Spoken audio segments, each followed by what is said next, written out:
Bismillahirrahmanirrahim. Alhamdulillahirabbil alamin. Wassalatu wassalamu ala asyrafil anbiya wal mursalin sayyidina maulana Muhammadin wa ala alihi wa sahbihi ajma'in. Qala al-musannif al-imam al-habib al-allamah Ahmad bin Zain bin Alawi al-Habsyi rahimahullah wa nafa'ana bi ulumihi wa'lam bi annaka an qaribin mayyitun fadhkur mamataka wakhsha su'al masra'i fihi al-i'lam bi istish'ari qurbil maut wal irsyadu ila dhalikal amri bi dhikril mauti wa tadhakkurihi wal fikri fihi wal khawfi min su'i masra'ihi wa hujumi maniyatihi wa bi 'adamil ghaflati 'an dhalik yasta'iddu lahu bit taubatin nasuh wa dawamil khusyu' ila Allah بكثرة الأعمال الصالحة ومجانبة الكسل والإبترار والبطالة والتحويل على أمر العاجلة الفانية. ثم قال الناظم رضي الله عنه أمين واذكر بأنك عن قليل صائر في بطن كبر من فلاة بلقع فهو إرشاد وإيصاء منه بذكر القبر وتذكر والفكر فيه واستشعار قرب المصير إليه بالانتقال من الحياة الدنيا إلى حفرة القبر من الأرض الخالية وبذلك الأمر بالاستعداد له فلا يستعد للقبر من غفل عنه ولا يذكره من لم يتذكره ولا يتذكره على الكمال من لم يصغي إلى المذكرات له إلى آخره.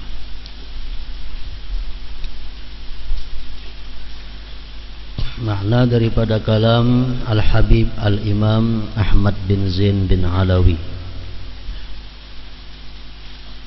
Al-Habsyi rahimahullah nafa'ana bi'ulumih. Maut wa'lam bi annaka kan an qaribin mayyitun fadhkur mamataka wakhsha su'al masra'i.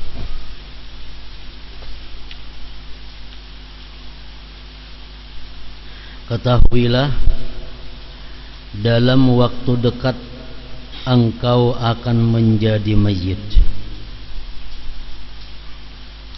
Maka ingatlah kematianmu dan takutlah akan kematian yang buruk.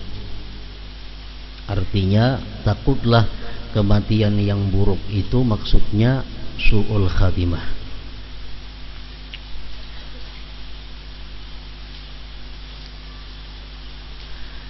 Setiap perbuatan dosa, perbuatan maksiat yang kita lakukan berpeluang menyirit orang yang melakukannya kepada su'ul khatimah itu.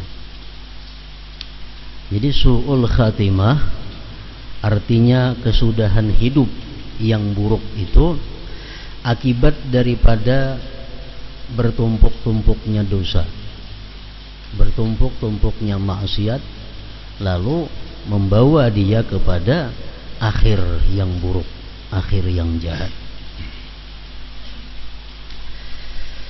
Su'ul khatimah ini bermacam-macam. Ada yang paling berat su'ul khatimah ini adalah seseorang mati keluar dari Islam. Sewaktu dia akhir-akhir hayatnya dia melepaskan Islam. Ini su'ul khatimah yang paling berat.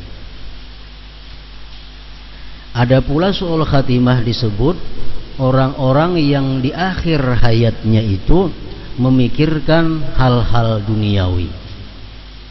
Sewaktu dia memikirkan duniawi atau mengerjakan hal-hal yang sifatnya duniawi, maka dia mati, itu pun bisa disebut dengan su'ul khatimah. Tetapi tingkatannya lebih inting daripada orang yang mati keluar daripada agama Islam. Jadi setiap perbuatan dosa, perbuatan maksiat itu berpotensi atau berpeluang untuk menyirit kepada su'ul khatimah. Oleh para ulama disebutkan ada beberapa dosa-dosa besar, baik yang zahir ataupun yang batin, yang sangat berpeluang, yang sangat berpotensi membawa pelakunya kepada su'ul khatimah itu. Jadi ada dosa yang kuat tarikannya membawa kita kepada su'ul khatimah. Ada yang zahir dan ada yang batin.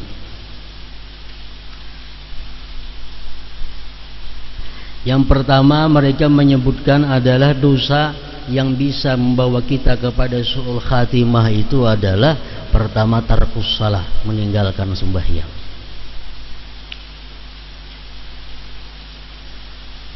Maksudnya dia mati masih ada sembahyang yang ditinggalkannya.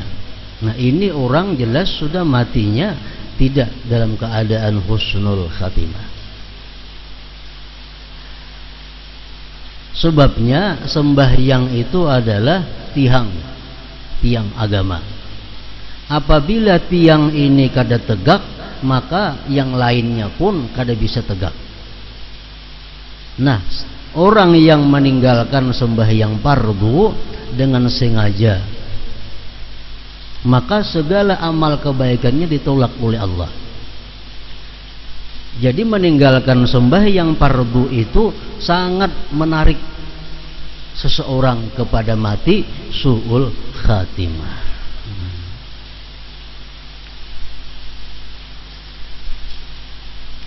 Yang kedua, man'uz zakah, mencegah zakat.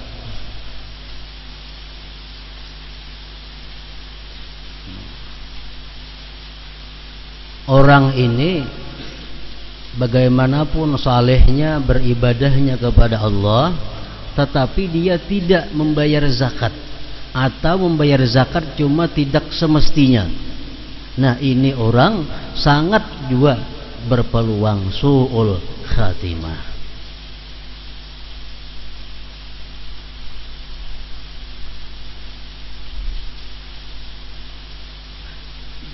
Disebutkan dalam satu kisah hikayat pada masa Syekh Abu Yusuf Muhammad Al-Firyabi. Tetangga, artinya kada jauh rumah dari Sidin, ada orang mati beberapa hari yang telah lalu.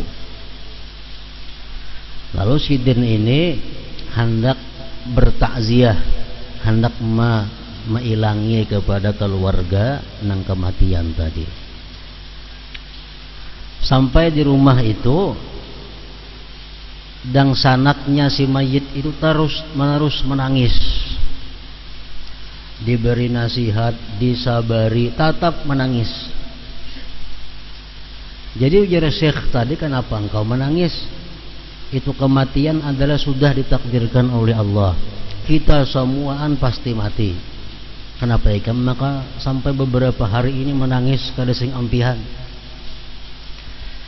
Jadi ujar laki-laki tadi menjawab, ulun ini menangis bukan karena takut kematian, itu kada. Masalahnya ulun ini menangis sedih, sakit hati terus menerus ini sewaktu menguburakan kakak ulun itu. Sewaktu mengubur kakak itu, orang bulikan, ulun tinggal di kubur membaca akan sesuatu daripada Quran. Nah, begitu membaca, ulun mendengar, waktu membaca Quran itu ulun mendengar ada teriakan di dalam kubur ini minta tolong. Dalam kubur kakak ulun itu ada teriakan, tolong, tolong, keluarkan aku dari tempat ini. Jadi ujarnya, begitu aku mendengar teriakan itu, langsung aku berpikir hendak membongkar kubur itu. Kubongkar kubur tadi lawan tangan aja, nah kukut. Begitu beberapa kukutan, tangan tak umpat hangit. mengeluarkan laki-laki di tangannya, nah lagi tangan ulun hangit karena membongkar, belum sampai ke bawah lagi, ini beberapa kali bongkaran. Jadi kenapa garang ujar Syekh tadi, maka demikian halnya. Nah kakak ulun tuh orangnya orang penyembahyang, orang beribadat, cuma dalam hal berzakat sidin itu kada biris. Nah jadi di sini jelas menunjukkan bahwa orang yang tidak berzakat atau berzakat namun kada sesuai dengan aturannya itu sangat membawa dia kepada su'ul khatimah, man'uz zakat.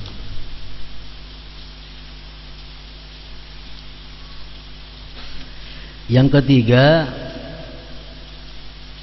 tarkul hajj ma'al qudrati alaih.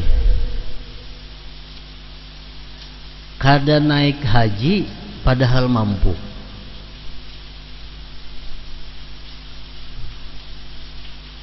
Kada naik haji padahal mampu. Ini kalaunya mati, nah matinya su'ul khatimah. Hadis Rasulullah mengatakan, man malaka zadan wa rahilatan thumma lam yahujja fala alaihi ayyamuta yahudiyan aw nasraniya. Orang yang mampu naik haji tapi dia tidak naik haji, maka tidak mengapa dia mati dalam keadaan agama Yahudi atau agama Nasrani.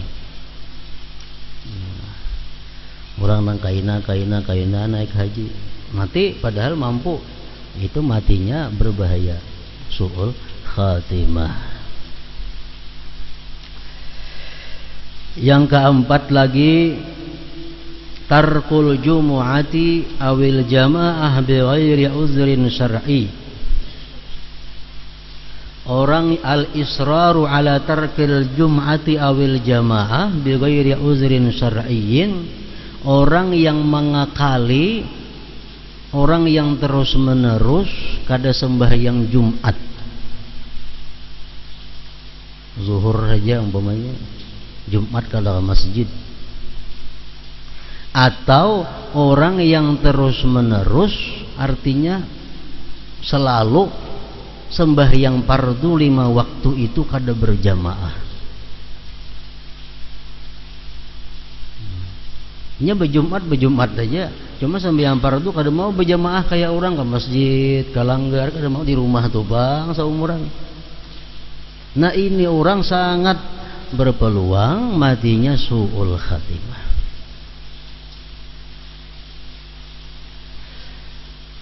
Ibnu Mas'ud mengatakan daripada Rasulullah, man sarrahu ayyalqallah ghadan muslima falyuhafiz ala hadhihi salawat haitsu yunada bihinna. Siapa yang ingin bertemu Allah besok dalam keadaan Islam, muslim, hendaklah dia memelihara sembahyang 5 waktu berjamaah. Jadi pahamannya apa? Orang-orang nang sembahyangnya kada berjamaah itu, ini dikhawatirkan nantinya bertemu Allah kada dalam keadaan muslim.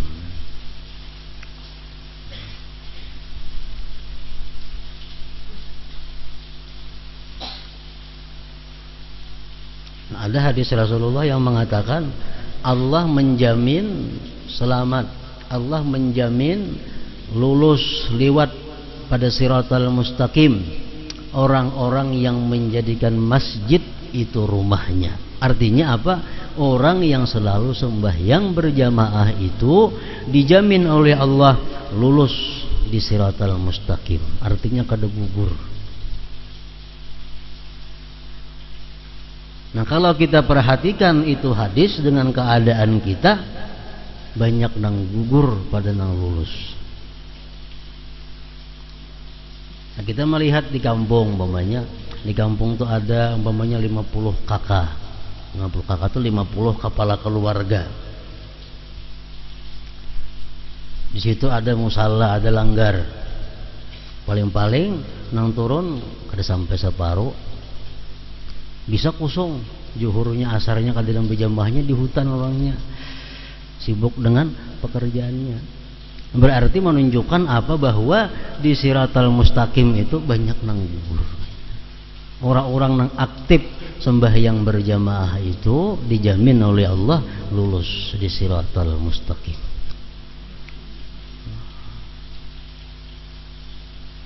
Kecuali ada uzur syar'i. Uzur syar'i itu macam hujan, jaminan uzur syar'i ngarannya, atau sakit. Sakit ini sakit nang menurut syara. Lain sakit nang ukuran kita, sakit nang menurut syara. Ini kada kau berjalan ke masjid karena lumpuh umpamanya. Nah, itu uzur syara. Atau ingat takut keamanannya kalau dia tulak ke masjid kamu salah, nah itu uzur syara. Selama tidak uzur syara, ya macam itu tadi, dia menyirit seseorang kepada su'ul khatimah, yang meninggalkan sembahyang berjamaah.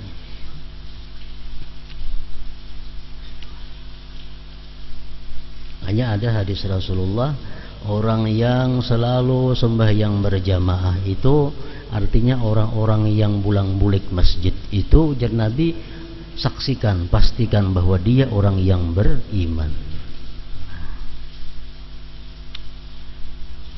Yang kelima, dosa yang sangat berpeluang membawa kepada su'ul khatimah adalah uququl walidain, durhaka kepada orang tua, durhaka kepada ibu bapak.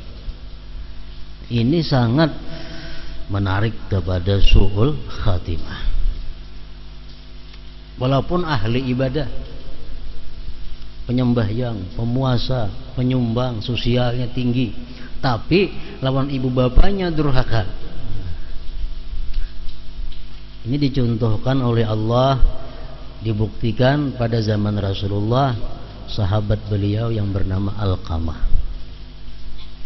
Alqamah orang yang ahli ibadah, orang yang tiap hari bertemu Rasulullah, orang yang sembahyang 5 waktu bersama Rasulullah, orang yang berjihad dengan Rasulullah. Tapi begitu dia mati, hendak mati itu kada menerima ditalkinkan zikir, kada menyahut. Mulutnya kaku, kada kau menyebut kalimat la ilaha illallah. Teliti diteliti, sekalinya apa? Ibunya sakit hati dengan tingkah lakunya Alqamah ini. Nah, padahal ini sahabatnya Rasulullah, yang ibadahnya sudah kada diragukan lagi itu. Tapi karena dia durhaka dengan kedua orang tuanya, su'ul khatimah. Untung orang tuanya memaafkan, meridai dia, sehingga dia bisa mengucap la ilaha illallah. Alqamah. Yang keenam, yang sangat berpeluang juga membawa kepada su'ul khatimah, qat'ur rahim. Qat'ur rahim ini artinya memutus tali silaturahim, kadang menghiraukan keluarga, acuh tak acuh dengan keluarga. Ini ngarannya qat'ur rahim. Ini membawa kepada su'ul khatimah. Dalam kitab Al-Kabair disebutkan kejadian yang pernah terjadi di masa lampau. Ada orang kaya naik haji. Orang kaya ini naik haji membawa duit rasanya 1000 dinar. Banyak banget duitnya 1000 dinar ini tuh. 1 dinar tuh kita anggap umpamanya 3 gram. 3 gram berapa wah ini? Kita anggap 500.000. 500.000 kali 1000 berapa? Banyak banget nolnya. Naik haji membawa duit 1000 dinar. Begitu hendak wukuf di Arafah, orang kaya ini kebingungan kemana mandak duit nih.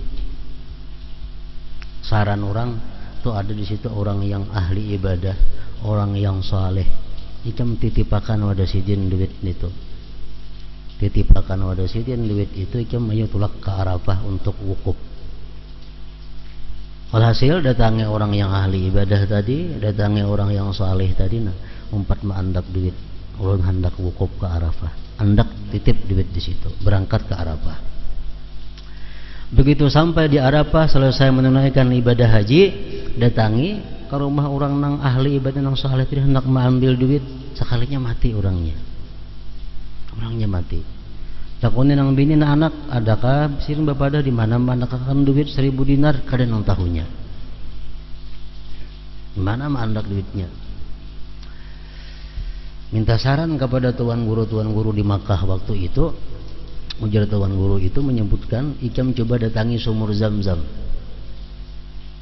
Ikam datangi sumur Zam-Zam, lihat sumur Zam-Zam, ikam panggil rohnya. Siapa? Orang saleh itu ngarannya panggil. Karena munnya ada menjawab, takuni di mana? Ikam mandak duit nang 1000 dinaran itu. Tolak ke Zam-Zam. Tengah malam sampai di Zam-Zam itu dia menyeru, wahai Fulan bin Fulan, di mana mandak duitku nang 1000 dinar? Kata dia sahutan. Kata dia menyahut. Nah. Esok hari datangnya kepada tuan guru nang menyaranakan tadi. Sudah malam tadi ulun datangi ke sumur Zam-Zam, kata dia menyahut. Nah. Ujar tuan guru tadi, innalillahi wa inna ilaihi rajiun. Berarti itu orang kada baik ngarannya. Jakanya orang baik menyahut di situ di Kiau. Kalau kayak itu ikam coba datang ke negeri Yaman. Jauh Yaman itu pada Makkah. Tapi duitnya 1000 dinar, cocok aja nanti tunti. Ikam datang ke negeri Yaman, ikam takunakan di sana ada sumur ngarannya sumur Barhud. Sumur Barhud itu tembusannya ke neraka Jahanam. Ikam baku ciak di situ, panggil ngarannya Fulan bin Fulan tadi. Tulak ke Yaman, takun di mana andaknya sumur Barhud itu dipadahkan orang situ. Tengah malam dia berteriak, wahai Fulan bin Fulan, di mana mandak duit yang 1000 dinar? Akhirnya menjawab di situ, menjawab, duit itu kupatak di bawah tangga. Kamu datang aja ke situ, ke rumahku itu di bawah tangga, cari situ ada duitnya 1000 dinar. Lalu ujar nang sugih ini, kenapa pian tak kasih ini? Tak kayak Yaman sini jauhnya. Ujarnya, aku adalah sewaktu hidupku, aku kadang menghiraukan, kadang memperdulikan dengan adingku nang perempuan. Kadang menghiraukan, kadang mengetahuani keadaannya kayak apa. Adingku tuh ada bini-bini. Nah, jadi ini disebut ngarannya qat'ur rahim, memutus silaturrahim. Ada bisi ading bini-bini, kada dihiraukan, kada diketahui keadaannya kayak apa, makan kahinya kada kah. Nah, kada dikawal ibadah aja. Ini qat'ur rahim. Akhirnya apa? Matinya su'ul khatimah. Nah, jadi qat'ur rahim ini sangat membawa berpeluang kepada su'ul khatimah. Yang ketujuh, biar para ulama yang membawa kepada su'ul khatimah itu ada lagi nusuduz zaujah li zaujiha, durhakanya seorang istri kepada suaminya. Ini perempuan, ini istri, kata-katanya, tingkah lakunya menyakitkan hati lakinya. Ini nusyuz. Rasulullah sudah mengatakan bahwa perempuan-perempuan yang durhaka kepada suaminya itu amal ibadahnya kada diangkat kepada Allah Subhanahu wa taala. Artinya kada diterima. Kalau amal kada diterima, jelas sudah matinya akan su'ul khatimah. Yang kedelapan, adiyatu awliyaillahi ta'ala, menyakiti kekasih-kekasih Allah, menyakiti wali Allah ta'ala. Karena apa? Karena orang yang menyakiti wali Allah itu, Allah mengatakan siapa-siapa yang menyakiti kekasihku berarti dia berperang denganku. Orang yang berperang dengan Allah sudah pasti akan kalah dan ke neraka.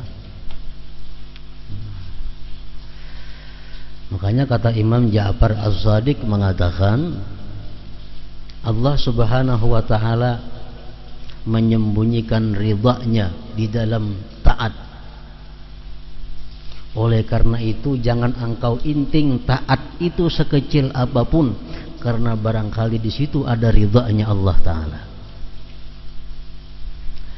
Allah meletakkan yang kedua, Allah meletakkan murkanya pada maksiat. Jangan engkau anggap inting maksiat sekecil apapun, karena di situ ada murkanya Allah Ta'ala. Yang ketiga, Allah menyembunyikan di antara kalian wali-walinya.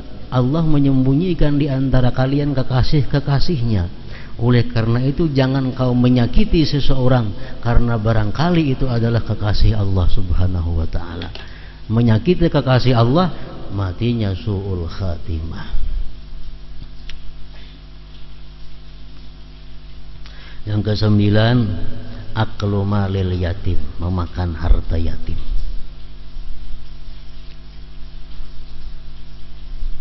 Al-Quran sudah mengatakan orang yang makan harta yatim itu makan api sebenarnya. Maksudnya makan harta yatim ini kada boleh memakan secara berlebih-lebihan. Kalau kita memakan harta yatim dengan ma'ruf itu boleh aja. Maksudnya apa? Kita bisa maharagu yatim. Sedangkan yatim ini dia punya harta benda. Kita maharagu, kita memasakakannya, kita mengatur segala-galanya. Kita kada kaubar lagi berusaha karena urusan si yatim ini. Sedangkan kita kada punya harta, kada punya duit. Nah, boleh kita mengambil harta yatim untuk sekedar keperluan kita. Nah, itu boleh. Nah, kada boleh itu mengambil harta yatim berlebih-lebihan daripada yang sewajarnya. Yang ke-10, zina. Orang yang zina, melakukan zina, kada tubat, kada betubat. Nah, karena kata Rasulullah, orang yang melakukan zina itu dicabut iman daripadanya, imannya dicabut. Yang ke-11, riba. Itu Quran sudah mengatakan, siapa-siapa yang kada berhenti daripada perbuatan riba, beritahukan kepadanya bahwa aku memerangi mereka, ujar Allah Ta'ala.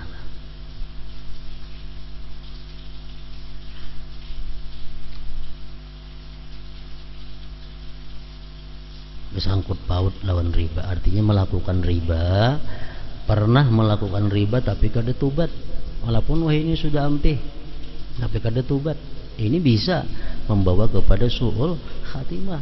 Apalagi parahatan riba mati maginnya.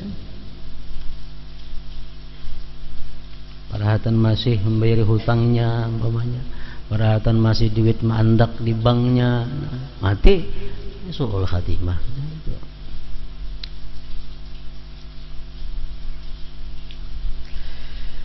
Yang ke-12, idmanul khamar, orang yang suka minum arak. Suka minum arak. Rasulullah mengatakan orang yang setiguk minum arak 40 hari amalnya ditolak. Sahirupan aja sebutul berapa hirup.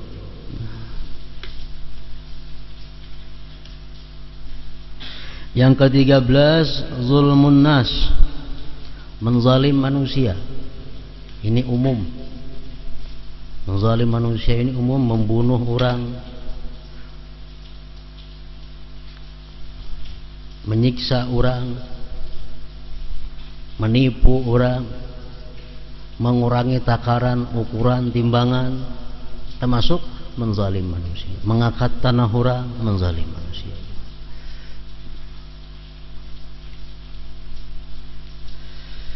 Yang ke-14 al-ghulul, memakan duit negara. Artinya bahasa wahih ini korupsi. Harta negara mestinya untuk dibagi-bagi kepada orang banyak, nah diambil. Itu ngarannya adalah ghulul. Ini kan neraka. Masih ingat kita kisah pembantu Rasulullah, khadamnya Rasulullah yang bernama Karkarah. Khadamnya Rasulullah Karkarah ngarannya. Waktu peperangan umpat lawan Nabi jauh berperang. Umpat berperang lawan orang kafir. Ditumbak oleh orang kafir, rabahnya mati. Ujar orang untung Karkarah mati syahid. Ujar Nabi apa? La huwa finnar, dia masuk neraka. Bingung sahabat, kenapa masuk neraka? Maka matinya mati fisabilillah, mananya pembantu hidupnya melayani Rasulullah. Kenapa dia matinya masuk neraka wahai Rasulullah? Kata sahabat, karena dia ada mengambil harta negara yang belum dibagi. Harta pempasan perang itu harta negara. Sekalinya diperiksa, dia menyembunyikan selambar selimut di dalam kainnya, di dalam bajunya. Selambar selimut itu disembunyikannya. Ampun negara nih. Selambar selimut itu berapa harganya? Ya Nabi huwa finnar, dia di neraka. Padahal matinya dibunuh orang kafir berperang lawan Rasulullah. Cuma karena selambar selimut mengambil harta negara, huwa finnar. Apalagi sebuah sepeda motor, bayangkan sembahyang sudah kada kakaruan, beribadah kada karuan, korupsinya luar biasa. Nah itu su'ul khatimah. Yang ke-15 al-idrar bil wasiyah. Dia berwasiat memudaratkan orang lain. Dia punya wasiat, tapi wasiatnya ini adalah memudarat jadinya orang lain.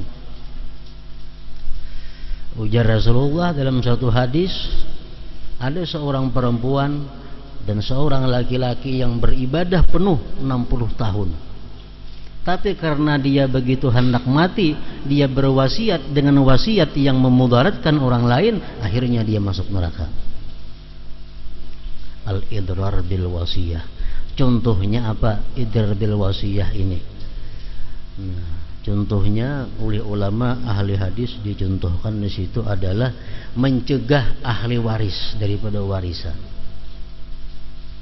Wasiat lana tuh si anu tuh kan mati jangan diberi, ini sudah tuhuk menghabiskan hartaku. Nah kada boleh itu. Kalau kita macam itu su'ul khatimah matinya. Upam bisi anak misal 5 nang panuhanya ini bilang menghabiskan terus ke harta.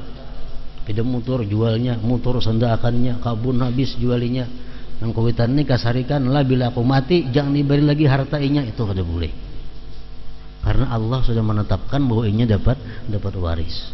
Berarti merubah hukum Allah ngarannya, itu ganal bahayanya. Atau berwasiat lah, karena kan bila aku mati rumah ini jangan dijual. Jangan berwasiat macam itu, mengalihin yang hidup Pak Ina. Jangan berwasiat macam itu. Karena bila kita mati rumah itu pun waris sudah dijualnya, kalau diapainya lagi boleh aja. Jangan hendak mengalihi. Ujar Nabi kita, la wasiyata li waris. Tidak ada wasiat lagi untuk waris. Waris itu sudah ada jatah-jatahnya. Allah sudah mengatur di Quran, si A dapat sekian, B dapat sekian. Kita kada boleh lagi mengatur. Kita boleh berwasiat untuk nangbukan waris. Nah bila aku mati, kayaknya tolong aku berwasiat, aku nak memberi pesantren, masjid masing-masing Rp1.000.000. Nah ayo itu wasiat nang bagus.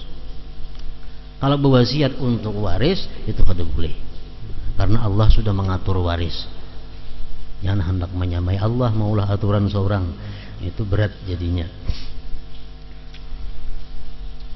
Al-idrar bil wasiyah. Yang ke-17, buhtan. Buhtan ini artinya apa? Mengada-ada orang lain, mendakwa orang lain yang bukan-bukan. Lebih jelasnya, buhtan ini adalah kita mengaibkan, mencela orang lain dengan cela yang tidak ada pada dirinya. Nah, itu kada boleh. Berat itu, buhtan itu.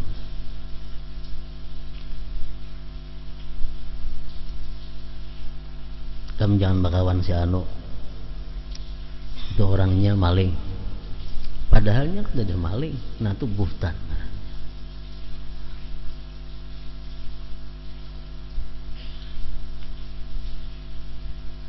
Lihat orang punya banyak dapat duit, tuh dapat duit itu merampok di mana atau, padahal ada dayanya, buhtan itu ngarannya.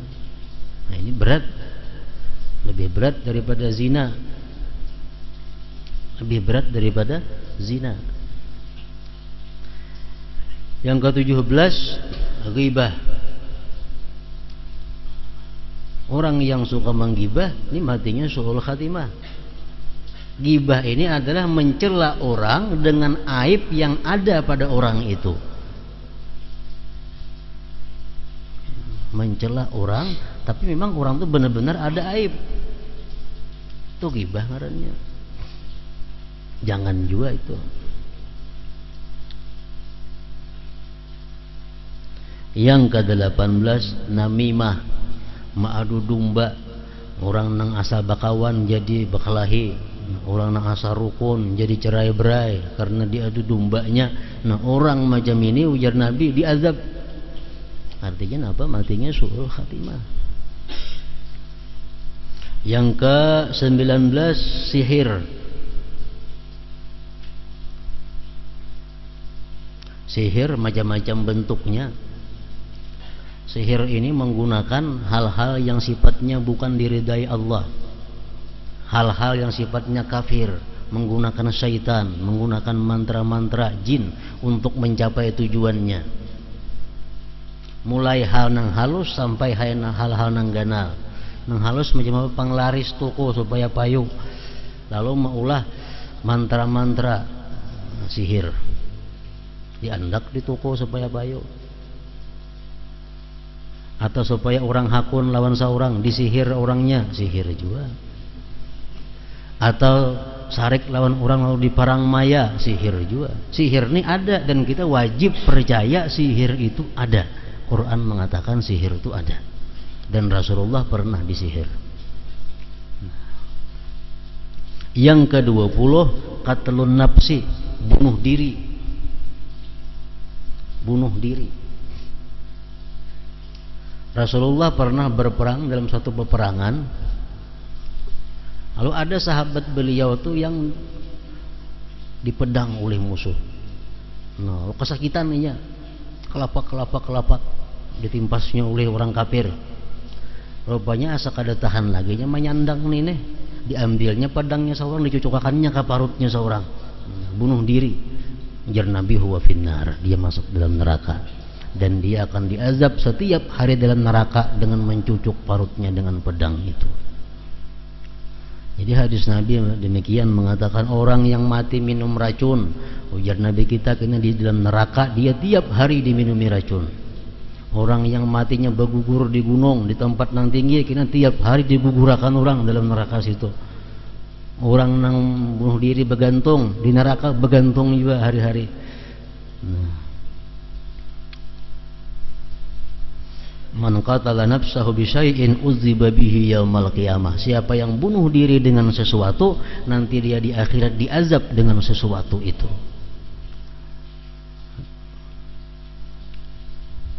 Yang ke-21, al-kadzib 'ala Allah wa rasulih, berdusta atas nama Allah dan Rasul. Rasulullah mengatakan ini, padahal kada. Ini hukumnya haram, pada Allah kadang mengharamkan itu. Nah, ini bahaya. Termasuk bersumpah palsu, itu berdusta atas nama Allah juga ngarannya. Nah itu membawa kepada su'ul khatimah. Yang ke-22 al-iddia ila ghairi abih. Nah ini mengaku abah nang bukan abahnya, atau mengaku anak nang bukan anaknya, mengaku ading nang bukan adingnya. Ya nang orang nang kada habib bepada habib, itu termasuk. Ujar Nabi kita, manidda'a ila ghairi abi wa huwa ya'lam annahu ghairu abi fal jannatu alaihi haram. Orang yang mengakui bahwa itu abahnya padahal dia tahu itu bukan abahnya, maka surga atasnya haram. Ada lagi hadis Rasulullah yang mengatakan, siapa yang tidak senang dengan abahnya lalu dia mengatakan itu lain abahnya, maka dia kafir. Kada hakun babin lawan abah seorang, kada hakun karena abah mungkin hina, karena abah mungkin orang rendahan, lalu siapa bin abah angkat diulah bin. Rasul mengatakan bahwa kafir. Nah jadi ini termasuk nang mengakibatkan seseorang itu su'ul khatimah. Nah itu nang zahir. Pokoknya setiap dosa bila kita kada tobat itu membawa kepada su'ul khatimah, terutama dosa-dosa besar nang disebutkan tadi. Nang zahir, nang batin pertama riya membawa kepada su'ul khatimah. Kenapa? Karena orang riya amalnya kada diterima Allah. Kalau kita mati kada membawa amal, apa lagi? Yang kedua ujub. Ujub ini orang nang kada merasa dirinya ditolong Allah. Ujub ini orang nang kada merasa dirinya bisa beribadah karena kekuatan Allah. Merasa inya nang punya kemampuan, kehebatan, kepintaran. Ketiga sombong. Hadis Nabi sudah mengatakan kada masuk surga orang yang seberat semut, umpamanya daripada kesombongan. Yang keempat yang bisa su'ul khatimah itu tasdiqul kahin, percaya lawan dukun.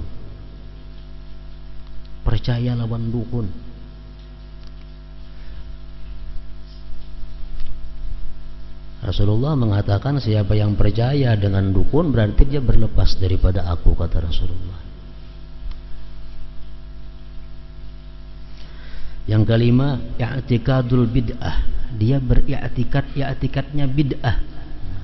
I'tikadnya kada sesuai dengan i'tikad Rasulullah, kada sesuai dengan i'tikadnya para sahabat dan keluarga Rasulullah. I'tikadnya ini ganjil, keyakinannya. Umpamanya dia mengiktikadkan bahwa Allah Ta'ala itu berada di atas langit. Nah itu i'tikad bid'ah.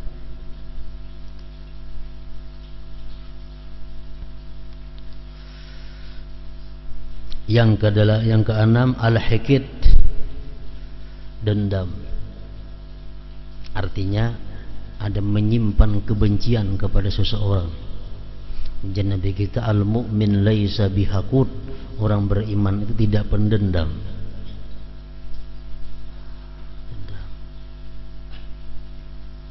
Al-hasad, iri dengki, su'ul khatimah akhirnya. Kenapa? Karena hasad ini memakan kebajikan yang ada, sebagaimana memakannya api terhadap kayu yang kering.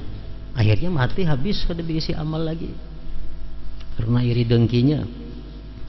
Yang kedelapan al-amnu min makrillah, merasa aman daripada perdaya Allah. Maksudnya apa? Orang yang mati rasa yakin husnul khatimah. Nah iya itu sudah macam su'ul khatimah. Matinya ini asa yakin sudah husnul khatimah. Nah, aku mati ini aman aja, insyaallah husnul khatimah. Nah asa yakin walaupun baik insyaallah ada boleh, tetap kita mesti ragu-ragu, mesti takut tentang akhir daripada hayat itu. Kalau kita merasa sudah husnul khatimah, wah ya sudah tuh su'ul khatimah jadinya. Yang kesembilan, di antara dosa-dosa batin yang membahayakan kepada akhir hidup kita adalah bughdu ahli baitin nabi wa ashabih, benci.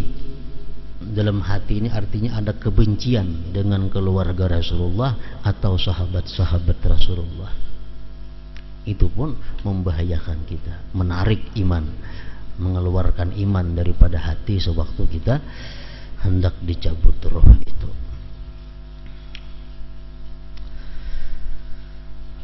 Nah, bait syair ini menegaskan bahwa maut itu dekat.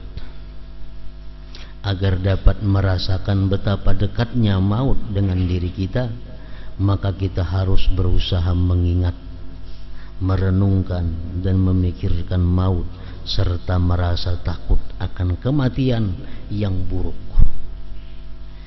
atau datang secara tiba-tiba. Janganlah kita lalai, tetapi hendaknya kita berusaha menghadapi maut dengan tobat yang tulus. Banyak melakukan amal saleh, rajin beribadah, tidak tertipu oleh dunia dan tidak menjadikannya sebagai tujuan utama dunia itu.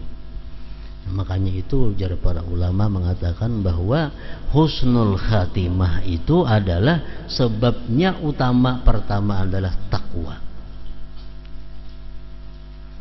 Kalau kita takwa, kita berpeluang mati husnul khatimah. Takwa yang pertama. Diperkuat lagi dengan tajdidut taubah, selalu memperbaharui tobat. Tobat, ada dosa tobat, itu berpeluang husnul khatimah. Al-iktsar min qauli la ilaha illallah wassalah ala rasulillah, memperbanyak la ilaha illallah, memperbanyak salawat, itu dorongan juga kepada husnul khatimah. Yang keempat, hubbus salihin, cinta, suka kepada orang-orang yang saleh, cinta kepada orang-orang yang takwa. Itu bisa membawa kita kepada husnul khatimah. Ada sebagian ulama yang mengatakan bahwa siapa-siapa yang tahu, ini bukan hadis tapi perkataan ulama, siapa-siapa yang tahu ngaran Nabi Khidir, begitu ngaran kunyahnya, ngaran abahnya, lawan galarnya, maka itu bisa membawa kepada mati husnul khatimah. Khidir itu galar, Khidir, kha-nya kha betitik, dad ra Khidir. Nah, itu gelar. Kalau kunyahnya, kunyah sidin itu Abul Abbas. Abul Abbas. Ya Rasulullah kan Abul Qasim. Kalau Khidir Abul Abbas. Kalau ngaran sidin Balya, ba la ba lam ya alif, Balya.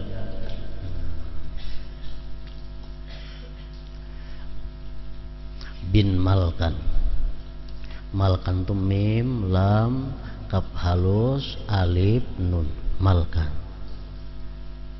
Nah, kita tahu Nabi Khidir itu ngarannya ini, ngaran abah sidin ini, ngaran anak sidin ini, Abbas tadi.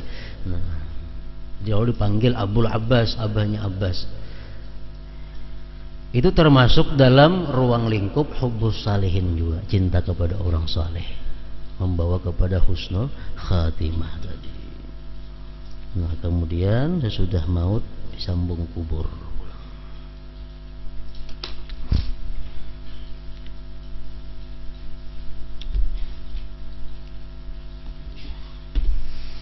Dalam zikri fa'alam annahu la ilaha illallah Muhammadur Rasulullah, la ilaha illallah Muhammadur Rasulullah, la ilaha illallah Muhammadur Rasulullah, la ilaha illallah, la ilaha illallah, la ilaha illallah, la ilaha illallah, la ilaha illallah